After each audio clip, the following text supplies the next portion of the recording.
Welcome to quick review. और quick review में current affairs का एक टॉपिक डिस्कस करते हैं और वो मणिपुर का जो इस टाइम पे वायलेंस है जो हर साइड पे आपको इंटरनेट पे देखने को मिल रहा होगा उसको डिस्कस करते हैं। तो what is happening in India's Manipur के इंडिया का जो मणिपुर है वहाँ पे क्या हो रहा है इसको देखते हैं और इसका लिंक जो है वो किसके साथ है, क्योंकि माइनॉरिटीज़ के साथ हो रहा है तो अल्टीमेटली हम इसको लिंक करेंगे लिंक ऑफ सेप्चर विद माइनॉरिटीज़ इन इंडिया के जो असा है। ये जहाँ पे आपको जो पिक्चर देखने को मिल रही है, ये जो डंडा सा आप देख रहे हैं ये बहुत ही इंपॉर्टेंट डंडा है, इसको हम एट द एंड डिस्कस करेंगे। तो ये जो असा है एक्चुअली में जो डंडा है इसका क्या लिंक है इंडिया की माइनॉरिटीज़ के साथ जो उनके साथ हो रहा है और मोदी साहब जो है वो उनके साथ कर रहे हैं। ठीक है, तो इसको हम डिस्कस करने की कोशिश करेंगे। यानी सिर्फ हम मणिपुर का वायलेंस नहीं देखेंगे, अल्टीमेटली वो हमारे एग्जाम के पॉइंट व्यू से इंपॉर्टेंट नहीं है, लेकिन हम उसको जो माइनॉरिटीज़ के कॉन्टेक्स्ट में डिस्कस करेंगे तो उससे जो है हमें समझने में आसानी होगी कि वहां पे एक्चुअली में हो क्या रहा है। ठीक है, क्योंकि ये सिर्फ ऐसा नहीं है कि मणिपुर में आपको पता है मुसलमानों के साथ भी इंडिया में जो हालात हैं तो अल्टीमेटली उसके ऊपर भी इसके असरात हैं और ये उन्हीं के अपने जो लोग हैं जो लिबरलिज्म को मानते हैं इंडिया के अंदर, जो सेकुलरिज्म को मानते हैं कि भाई उनका कॉन्स्टिट्यूशन सेकुलर है, वो खुद जो है इसके ऊपर रिपोर्टिंग कर रहे हैं। ये कोई हमारी तरफ से नहीं है। तो स्टार्ट करते हैं। अब देखिए एक्चुअली में इशू क्या होता है कि आपने देखा, जैसे मैंने कहा कि पिछले 4-5 दिन से आपको इंटरनेट के ऊपर एक वीडियो जो है वो वायरल देखने को मिल रही है जिसके अंदर दो जो मणिपुर की जो गर्ल्स हैं उनको नेकेड जो है वो एक बहुत बड़ा क्राउड जो है वो घुमा रहा है, उन्हें लेके जा रहा है। तो इसके ऊपर जो है काफ़ी ज़्यादा इशू जो है वो सामने आया है और ह्यूमन राइट्स की जो ऑर्गेनाइजेशंस हैं उन्होंने भी इसके ऊपर काफ़ी ज़्यादा प्रोटेस्ट किया और अभी भी हो रहा है। तो वायलेंस जो है ये स्टार्ट कब होता है? ये होता है मई 3, 2023 को, यानी मई के महीने में होता है। लेकिन क्योंकि 3 मई के बाद से वहां पे इंटरनेट जो है वो बंद कर दिया गया था मणिपुर के अंदर वहां के इन्हीं हादसों की वजह से, इस वजह से क्या हुआ कि ये वीडियो जो है अब ये उसी दौरान की है, ये वीडियो अभी जुलाई के अंदर जो है जुलाई के एंड पे सामने आ रही है। ठीक है, तो वायलेंस मई में हुआ लेकिन इंटरनेट बंद होने की वजह से वहां पे 2 महीने से ये अभी वीडियो सामने आई जब इंटरनेट को वहां पे खोला गया।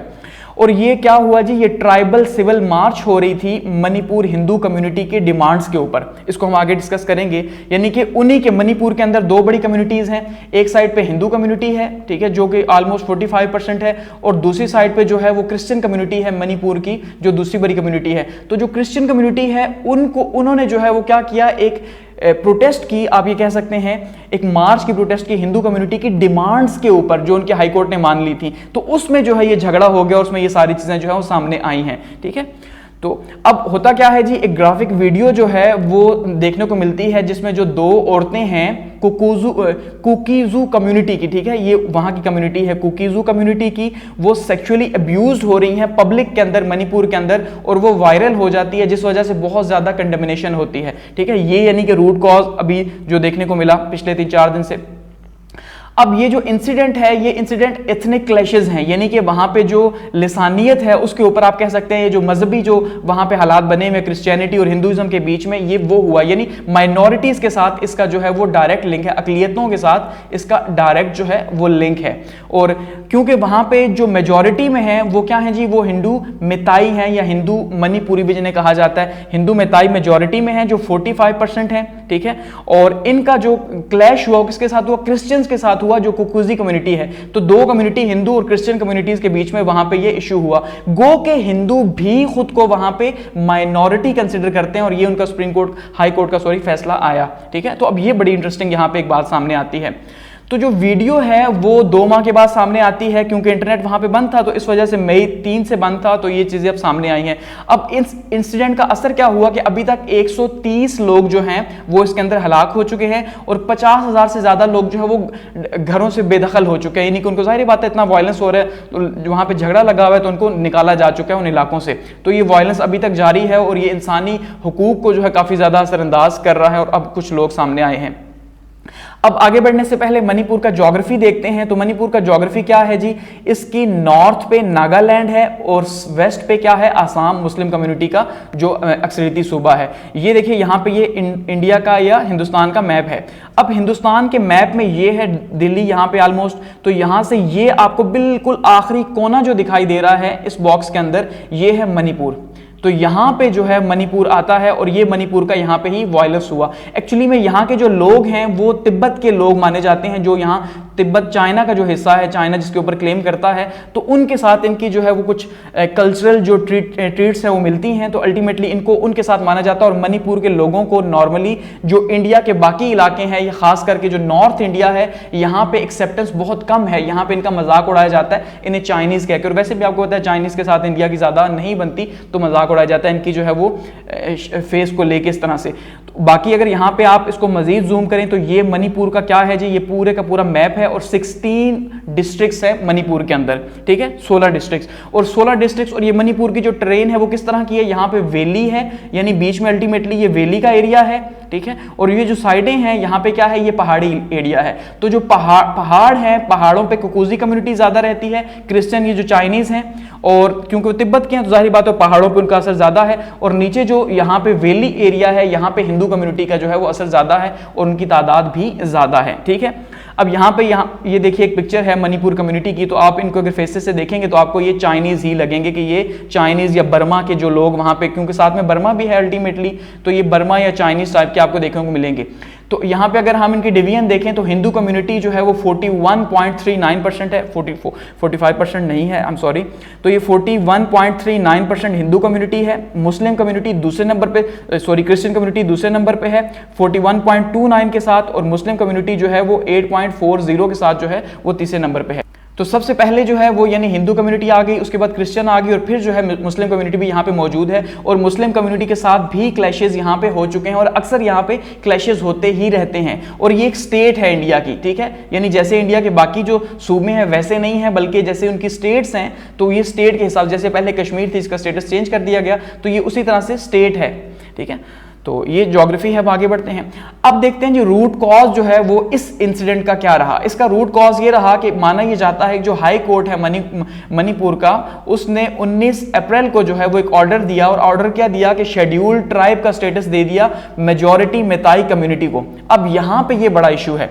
अब शेड्यूल्ड ट्राइब का मतलब ये है कि किसी इलाके में वो लोग वहां के पुराने हैं, ठीक है, पुराने लोग मौजूद हैं वहां पे, लेकिन उनको राइट्स नहीं मिले हुए, क्योंकि मुल्क तो हिंदुओं का, ये जाहिर बात है, तो फिर हिंदुओं को ही अपने ही मुल्क के अंदर शेड्यूल्ड ट्राइब क्यों कहा जा रहा है? इसलिए कहा जा रहा है कि भाई ये दूसरे हिंदुओं से मुख्तलिफ हैं। जैसे मैंने कहा कि इंडिया के अंदर जो है मणिपुर की एक्सेप्टेंस बहुत कम है वहां के लोगों की, उनका मजाक उड़ाया जाता है। तो इसलिए फिर उनके जो मणिपुर का जो हाई कोर्ट था उसने कहा कि भाई ये शेड्यूल्ड ट्राइब है, इनको इनका हक नहीं मिला, और ये यहां पे सालों से रह रहे हैं, ठीक है, बहुत पुराने, जाहिर बात है, इसलिए अब इनको भी जो है वो कोटा सिस्टम के तहत इनका जो हक मारा गया है वो हक दिया जाए। हैं तो हिंदू, ठीक है, क्योंकि अगर ऐसा ना कहा जाए तो फिर तो हिंदुओं के लिए एक ही कोटा आएगा पूरे मुल्क के अंदर, जबकि इनको तो उनका हक मिला ही नहीं है सालों से, तो फिर इसका मतलब ये तो कंपीट कर ही नहीं सकते। तो इनको कंपीट तभी करना पड़ेगा जब इनका कोटा मिलेगा जो बाकी हिंदुओं से डिफरेंट होगा। अब बात समझे हैं? तो ये हिंदू जो मेताई कम्युनिटी है मणिपुर की, इसके लिए अच्छी खबर थी कि यार अच्छा है, अब हमें जॉब्स मिलेंगी, कॉलेजेस में एडमिशन मिलेंगे, सब कुछ होगा। लेकिन ये किसके लिए बुरी खबर थी? ये जो दूसरी कम्युनिटी है उसके लिए बुरी खबर थी कि भाई ऐसा नहीं होगा, वरना तो ये हमारी जॉब्स भी ले जाएंगे, ठीक है। तो ये इशू बना। तो जो हिस्टोरिकल टेंशंस हैं वो किसके बीच में है? जो हिल डेवलिंग जो क्रिश्चियंस कम्युनिटी है, यानी जो पहाड़ों पर रहती है ककुजी कम्युनिटी, वो, और जो वैली में रहती है हिंदू कम्युनिटी मेताई कम्युनिटी, उसके बीच में ये इश्यूज चले हैं।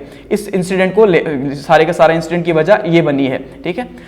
अब इसमें हम क्या देखते हैं कि वायलेंस जो है वो क्या डिमांड होती है जी। जो मेताई कम्युनिटी है एक्चुअली में वो इस बात को सेलिब्रेट कर रही थी कि भाई बहुत अच्छा है कि आपने हमें, जो हाई कोर्ट है उसने हमें राइट दे दिया कोटा का, तो अब इस कोटा सिस्टम के थ्रू हम क्या करेंगे, हम अपने कॉलेजेस में एडमिशन हमारे ज्यादा हो जाएंगे, हमें जॉब्स में जो है वो कोटा मिलेगा, तो हमें हमारे लिए फायदा है ये, ठीक है। तो पब्लिक की जो सीट्स हैं, पब्लिक रिजर्व सीट्स, वो हमारे लिए ज्यादा हो जाएंगी, ये इनके लिए फायदे की बात थी। लेकिन वहीं पे जो कुकीजू कम्युनिटी थी उसने इस बात के ऊपर प्रोटेस्ट किया कि भाई हम भी यहाँ पे सालों से रह रहे हैं, अगर आप यूं करेंगे तो फिर तो ये तो हमारा हक भी मारा जाएगा। आपने हमारे बारे में फैसला नहीं किया बल्कि इनको फैसला दे दिया, और ये जो है वो पूरा जो है प्लानिंग के तहत किया गया, हमारे खिलाफ किया गया, क्योंकि हम जो है वो क्रिश्चियन है इसलिए किया गया, माइनॉरिटी है, तो ये सारी बातें की गई। और फिर उन्होंने क्या किया जी, एक मार्च जो है वो क्या, उसके अंदर जो है ये सारे का सारा इशू बना।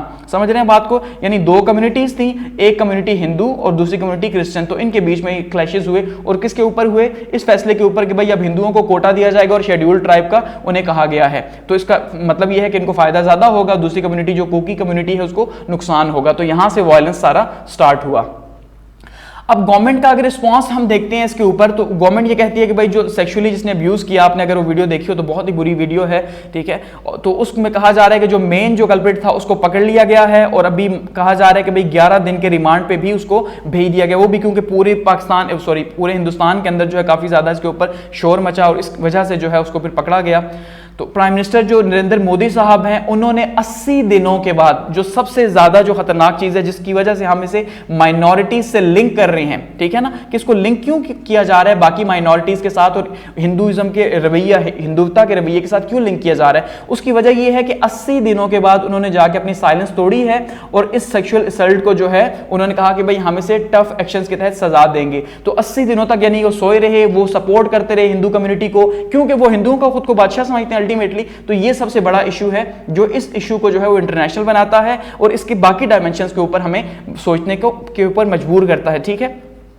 तो जो इंडिया का सुप्रीम कोर्ट है फिलहाल, उसने जो है इंटरवीन किया है, और उसने डीप कंसर्न शो किए हैं इस वायरल वीडियो के ऊपर। उन्होंने डिमांड की है, यानी सुप्रीम कोर्ट ने डिमांड की है कि आप क्या करें, आप जो है सख्त एक्शन लें इसके ऊपर, फेडरल गवर्नमेंट भी, और पकड़ें, और उसके ऊपर डेली बेसिस के ऊपर यानी हम आप बताएं कि क्या हो रहा है, कैसे हो रहा है, क्या हालात कहां पे जा रहे हैं, ठीक है। तो ओवरऑल जो अथॉरिटीज है मणिपुर की, वो इस टाइम पे हिंदुइज्म को मान रही है, या हिंदुस्तान, क्योंकि जाहिर बात है वो कहते हैं हिंदुत्वता है, तो अल्टीमेटली वो हिंदुत्वता के ही सारा के सारा गिर्द घूम रहा है, इसलिए बीजेपी की अपनी गवर्नमेंट है। तो ये कहा जा रहा है कि शायद उनको पनिशमेंट या जो सजा है वो ना मिले, तो इस वजह से जो है ये सबसे बड़ा प्रॉब्लम बना हुआ। अब क्योंकि क्रिश्चियन कम्युनिटी आपको पता है पूरी दुनिया की नंबर 1 कम्युनिटी है अल्टीमेटली, तो फिर बाहर से भी बहुत सी वॉइसेस उठी हैं, वहां पे भी जो है वो पूरे के पूरा आपको पता है प्रोटेस्ट जो है वो भी जारी है दुनिया के अंदर भी। तो इस वजह से बहुत ज्यादा प्रेशर आया है, और कहा जा रहा है कि प्रेशर के अंदर मोदी साहब जो है मजबूर हैं वो एक्शन लेने के लिए। अदरवाइज 80 दिनों से वो सोए हुए थे, उन्होंने कोई एक्शन नहीं लिया, क्योंकि बाहर से कोई, उन्होंने इंटरनेट भी बंद कर दिया, तो बाहर से किसी को खबर ही नहीं थी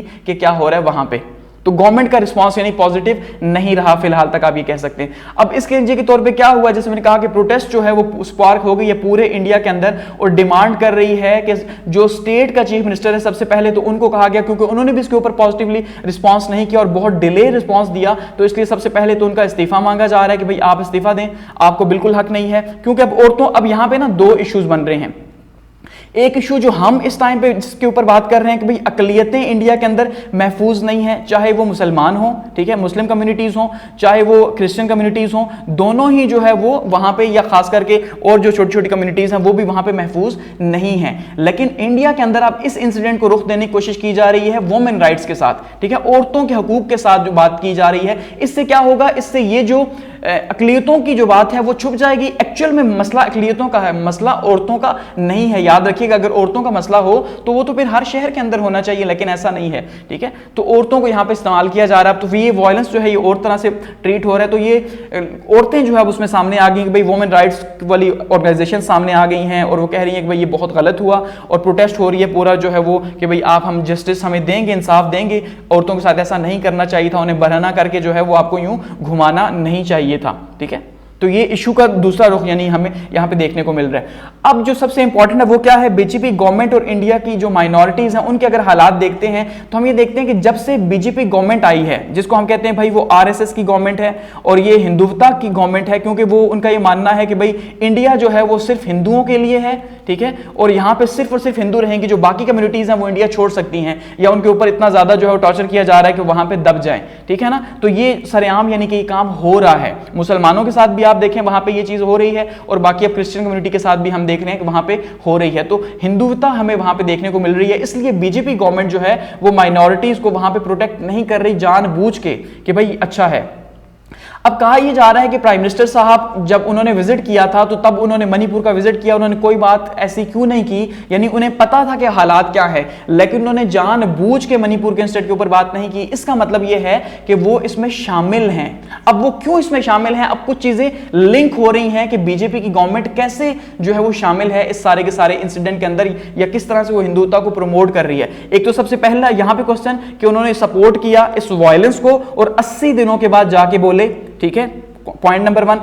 दूसरा क्या कहा जा रहा है कि भाई यहां पे जो है प्राइम मिनिस्टर साहब ने जो बात की है 80 दिनों बाद बोले तो हैं, लेकिन उनका जो फोकस था वो गलत था। यानी उन्होंने जानबूझ के अपने फोकस को अलग रखा। फोकस क्या रखा? उन्होंने कहा ये जो मॉब का जो कल्प्रिट, यानी इन्होंने जो सारे के सारे जो तमाशे ने किया है इतने लोगों ने जमा होकर, तो इनको सजा दी जाएगी। उन्होंने गलत चीज को जो है वो एड्रेस किया। एक्चुअल इशू यहां पे रिलीजियस पोलराइजेशन का था कि ये जो मजहबी तकसीम यहां पे हो रही है, उस मजहबी तकसीम के ऊपर बात होनी चाहिए थी, यानी अकलियतों के ऊपर बात होनी चाहिए थी। और ये होना चाहिए था कि हिंदू कम्युनिटी क्यों जो है वो अकलियतों को वहां पे तंग कर रही है। उन्होंने इस बड़े इशू को छोड़ के छोटा इशू उठाया कि भाई नहीं, इसको एक रीजनल इशू बना दिया और कहा कि नहीं भाई ये जो इज्तिमा है उसने जो है ज्यादती की है और हम उसके खिलाफ लेंगे। दूसरा पॉइंट यहां पे ये कहा जा रहा है और ये बहुत ज्यादा लॉजिकल है, ठीक है।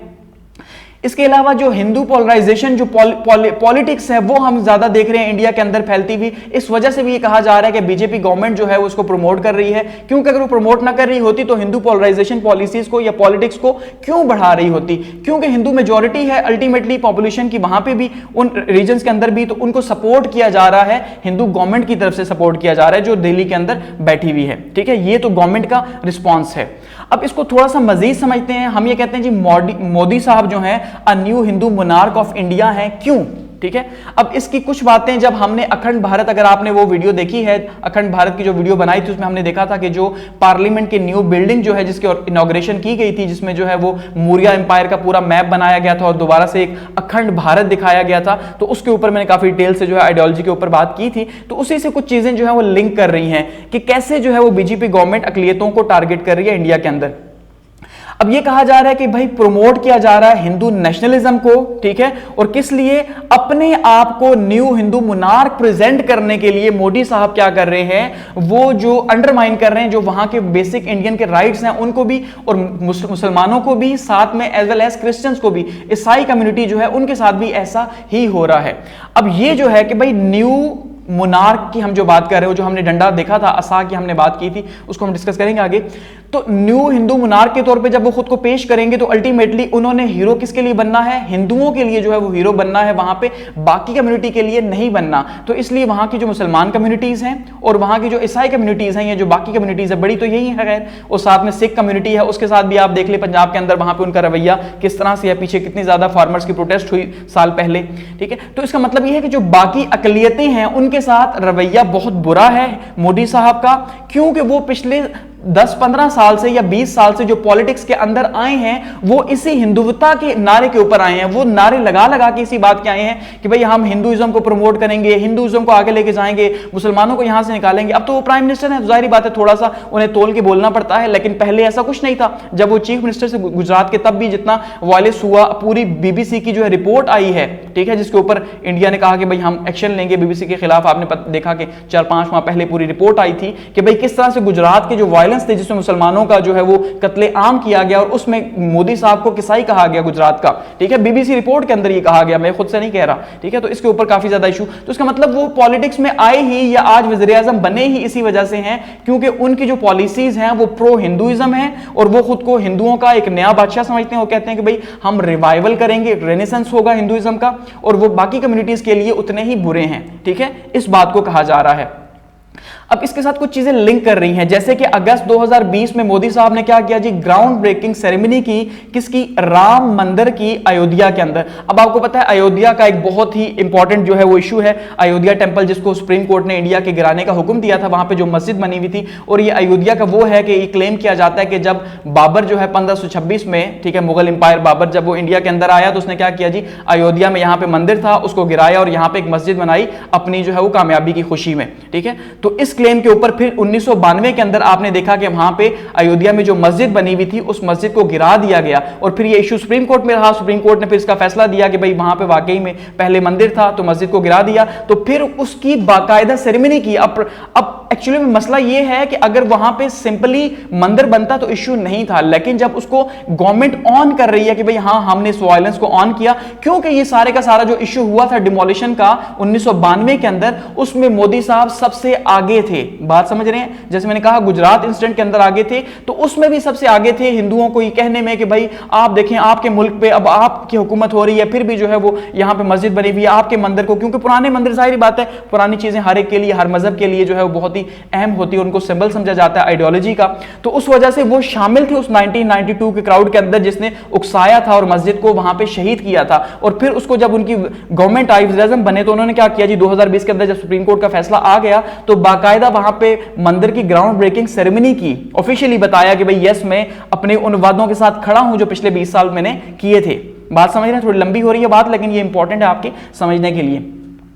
इसके साथ साथ जो मोदी की गवर्नमेंट है वो अब एक्यूज किया जा रहा है, या उसमें खास करके एक सबसे इंपॉर्टेंट चीज, ये जो डंडा आपको दिखाया, ये जो नीचे मोदी साहब ले रहे हैं, एक हिंदू प्रीस्ट से जो है ये डंडा ले रहे हैं, ये डंडा बहुत ही इंपॉर्टेंट है, ठीक है। इसको सेगोल जो है वो कहा जाता है इंडिया के अंदर, और ये जो है ये उनके मजहब का बहुत बड़ी अलामत है। और ये पुराने जो बादशाह थे, माना यह जाता है जो अखंड भारत या हिंदुस्तान के जो बादशाह थे उनके पास ये डंडा हुआ करता था, उनकी बादशाहती की अलामत, और साथ में हिंदू बादशाहत, सिर्फ बादशाहत नहीं, क्योंकि बादशाहत इंपॉर्टेंट नहीं है बल्कि हिंदुओं की बादशाहत इंपॉर्टेंट है, जो कि यानी कि हिंदू मोनार्क, समझ रहे हैं ना, हिंदू बादशाह। तो हिंदुइज्म को प्रमोट करना, यही डंडा दोबारा से मोदी साहब को दिया गया है। तो ये जो सेप्चर है, असा, सेप्चर का मतलब है असा, तो ये सेप्चर क्या है, ये सिंबल है हिंदू पावर का, जो कि प्रेजेंट किया गया था कब, 28 मई 2023 को, जबकि न्यू पार्लियामेंट की बिल्डिंग की इनॉग्रेशन हुई थी। इस इनॉग्रेशन में यह माना जाता है कि ये जो डंडा है, ये डंडा जो प्रीस्ट है तमिलनाडु से जो आए थे, इन तमिलनाडु से कुछ प्रीस्ट आए, तो उन्होंने ये जो है ये इन्होंने पेश किया इन्हें। अब इसके ऊपर अगर थोड़ा सा हम जरा इसकी बैकग्राउंड देख लें इस डंडे की, तो ये माना जाता है, ये प्रीस्ट ये क्लेम करते हैं, ये प्रीस्ट ये क्लेम करते हैं कि जब वो 1947 के अंदर इंडिया में आए थे तो अपने साथ वो ये डंडा लेके आए थे दिल्ली के अंदर, जब इंडिया आजाद हो गया था। तो उन्होंने ये डंडा जो है वो नेहरू साहब को दिया था, जो पहले प्राइम मिनिस्टर थे, और नेहरू साहब ने वो डंडा लेके और उसके बाद फिर जो है उस डंडे को म्यूजियम के अंदर जमा करवा दिया था, क्योंकि खुद को पॉलिटिकल समझते थे, तो वो मोनार्क नहीं समझते थे। लेकिन उन्होंने फिर इसको क्या किया जी, 75 साल तक रखा म्यूजियम के अंदर। अब जब हिंदुइज्म यहां पर दोबारा से प्रमोट हो रहा है, तो अल्टीमेटली न्यू पार्लियामेंट की बिल्डिंग का मतलब भी यही था कि हम नए दौर में, हिंदुओं के नए दौर में शामिल हो रहे हैं। तो यहां पे मोदी साहब ने देखिए जो शर्ट पहनी हुई है ऑरेंज कलर की, ये भी हिंदुओं का सिंबल है, डंडा जो इन्हें दिया जा रहा है स्पेशल सेरेमनी के अंदर, तो इसका मतलब ये बताना चाह रहे हैं हिंदुइज्म को की प्रमोशन के लिए, या कह रहे हैं कि भाई मैं जिन वादों के साथ आया था कि हम यहां पे हिंदुस्तान को सिर्फ हिंदुओं का बनाएंगे और रिवाइवल होगा हिंदुओं का, यहां पे बाकी किसी कम्युनिटी के यहां पे जगह नहीं है, वो सब यहां पे इस पिक्चर के अंदर हमें देखने को मिल रहा है। और यही पार्लियामेंट की न्यू बिल्डिंग जो है उससे भी यही मैसेज गया, जिसके अंदर उन्होंने मैप बनाया था अखंड भारत का या मौर्य एम्पायर का, जो 500 BC के अंदर मौजूद थी इंडिया के अंदर, ठीक है, जिसमें अशोक ने फिर पूरा का पूरा जो है अलाइनमेंट की। और इसी तरह से ये जो प्रीस्ट हैं ये किसके मानने वाले हैं, ये शिविज्म के मानने वाले हैं। ये जो आपको यहां पे मूर्ति नजर आ रही है शिवा की मूर्ति, तो ये शिविज्म के मानने वाले हैं। तो अब इसका ये कहना है कि अब इंडिया शिविज्म की तरफ, उस पुराने जो एंशिएंट जो हिंदुइज्म है उसकी तरफ वापस जा रहा है, जो बहुत ही गोल्डन पीरियड था हिंदुइज्म का, या हिंदुइज्म जो है दुनिया में काफी आगे था ये माना जाता है। तो ये चीजें अब कौन लेके जाएगा, ये लेके जाएंगे जी ये जनाब, यानी मोदी साहब इन सारी चीजों को आगे लेके जाएंगे। तो खुद को यूं प्रेजेंट कर रहे हैं। काफी लंबी बात होगी। तो असल में यानी कि ये जो पार्लियामेंट की नई बिल्डिंग हुई थी, तो तमिलनाडु से ये जो आए थे प्रीस्ट, इन्होंने ये डंडा पेश किया था और ये सिंबल था, और इनको स्पेशली जहाज पे रातों रात बुलाया गया था। और ये लॉर्ड माउंटबेटन साहब जो है उनके होते हुए नेहरू साहब को दिया गया था। फिर कहा जा रहा है कि भाई वो 75 साल तक म्यूजियम में रखा गया, और अब उसको एक डिवाइन पावर समझा जाता है। ये जो सिगोल है इसको symbol of divine power, divine power का मतलब जब भी हम पॉलिटिकल साइंस की बात करते हैं, तो पॉलिटिकल साइंस के अंदर कुछ राइट्स हैं गवर्नमेंट के, कि बादशाह पहले कैसे हुकूमत किया करते थे। उनमें से एक तरीका यह था कि डिवाइन पावर का, वो ये कहते कि अपने लोगों को ये कहते कि ये एक आफाकी जो है वो हमें ताकत मिली हुई है, या हमें कुदरत की तरफ से खुदा ने चुना है आपके ऊपर हुकूमत करने के लिए, और इसलिए लोग उन्हें एक्सेप्ट कर लिया करते थे। जैसे और खास करके हम ये देखा करते थे किसके अंदर जी, यूरोप के अंदर, कि वहां पे वो कहते कि भाई हमारे पास ये डिवाइन पावर है, खुदा ने हमें ताकत दी है और कहा है कि आप बादशाह बने लोगों के ऊपर, तो फिर लोग उनको तस्लीम कर लिया करते थे। तो इसका मतलब यही है कि भाई ये हिंदुइज्म के जो स्कल्पचर हैं ये पूरे के पूरे इनके जो भगवान जी हैं उनकी तरफ से ये आ रहा है कि भाई अब मोदी साहब जो है इसको आगे लेके जाएंगे, और इसी तरह से आगे लेके मतलब ये उसके साथ लिंक किया जा रहा है सारे का सारा हिंदुइज्म के साथ। तो एट द एंड इसको कंक्लूड करते हैं। अब देखिए, अब आप समझ गए हैं कि माइनॉरिटीज जो हैं, जो अकलियतें हैं, उनके लिए इंडिया के अंदर हालात मुश्किल हैं और मुस्तकबिल के अंदर मजीद मुश्किल होने जा रहे हैं। और ये मैसेजेस जो हैं वो मल्टीपल टाइम्स पे कन्वे हो चुके हैं बीजेपी गवर्नमेंट की तरफ से। फिलहाल आपको पता है बीजेपी गवर्नमेंट जो है वो काफी ज्यादा स्ट्रांग भी है, और ऐसा कुछ भी नहीं लगता कि वो हार जाएगी या अगले नेक्स्ट इलेक्शन जो आएंगे उसमें भी पीछे रहेगी। यही लग रहा है कि दोबारा से वो री इलेक्ट होकर आ जाएगी, और मोदी साहब ने जब तक जिंदा रहना है उन्होंने यहाँ पे मुनार्क बन के रहना है। फिलहाल तक यही लग रहा है, क्योंकि इंडिया की आबादी 80% आपको पता है हिंदू ही है। तो इसका मतलब यह है कि वो हिंदू आबादी तो उनसे खुश है कि यार आप अच्छा कर रहे हैं, दूसरों को टफ टाइम दे रहे हैं। वो कि सेकुलर हिंदू भी मौजूद हैं और वो इनके खिलाफ हैं, कांग्रेस के हक में है, लेकिन कांग्रेस इतनी स्ट्रांग नहीं है। अभी फिलहाल एक ही इलेक्शन कांग्रेस जीती है, तो उनका कोई चांस नहीं है। तो इसका मतलब यह है कि वहां पे माइनॉरिटीज के लिए, मुसलमानों के लिए, क्रिश्चियंस के लिए, सिखों के लिए कोई जगह नहीं, और वहां पे सिर्फ और सिर्फ हिंदुइज्म होगा, उसी का प्रचार होगा। और अगले 10 सालों के अंदर हमें यह मजीद देखने को मिलेगा। और खास करके जैसे जैसे इंडिया जो है वो पावरफुल हो रहा है, ताकत हासिल कर रहा है, तो अल्टीमेटली वैसे वैसे अब दुनिया भी मजबूर है इनके साथ कॉपरेट करने के लिए, क्योंकि तीसरी बड़ी ताकत है, ठीक है, अमेरिका चाइना के बाद जो है वो। तो इसका मतलब यह है कि अब दुनिया मजबूर है इनका साथ देने के लिए। तो अल्टीमेटली फिर वहां पे हम देखेंगे कि बहुत ही मुश्किल हालात हमें देखने को मिलेंगे। तो मणिपुर इंसिडेंट जो है ये सेफ्टी और सिक्योरिटी, वुमेन की सिक्योरिटी के ऊपर खास करके एक क्वेश्चन है कि वहां पे वुमेन्स के साथ क्या हो रहा है, ठीक है। और दूसरा ये कहा जा रहा है कि भाई ये जो कम्युनिटीज हैं यहाँ पे मणिपुर की, अब ये कैसे जो है इनके लॉन्ग लास्टिंग पीस कैसे आ सकता है, किस तरह स्टेबिलिटी आ सकती है, तब भी आ सकती है जब अकलियतों को उनके हुकूक दिए जाएंगे, ठीक है। और ये भी साथ में कहा जा रहा है, एक राय ये है कि जो कॉर्पोरेट के इंटरेस्ट है, जो बिजनेसमैन हैं, वो लोग ये चाहते हैं कि इस एरिया में ये इशू लगे रहे और यहाँ पे जो मिनरल रिच जो एरिया है वो इससे फायदा उठाते रहें। और सबसे बड़ा इशू यहाँ पे हिंदुत्व पॉलिटिक्स का है, सबसे बड़ा इशू इंडिया के अंदर। तो अब क्वेश्चन एट द एंड यही है कि future of India under Modi's leadership क्या होगा, ठीक है। और अल्टीमेटली मोदी साहब ने बता दिया कि वो हिंदुइज्म का प्रचार होगा और कुछ भी यहाँ पे नहीं होगा, क्योंकि हिंदुस्तान हिंदुओं के लिए है, दैट्स इट, ठीक है। तो थैंक्स फॉर वॉचिंग।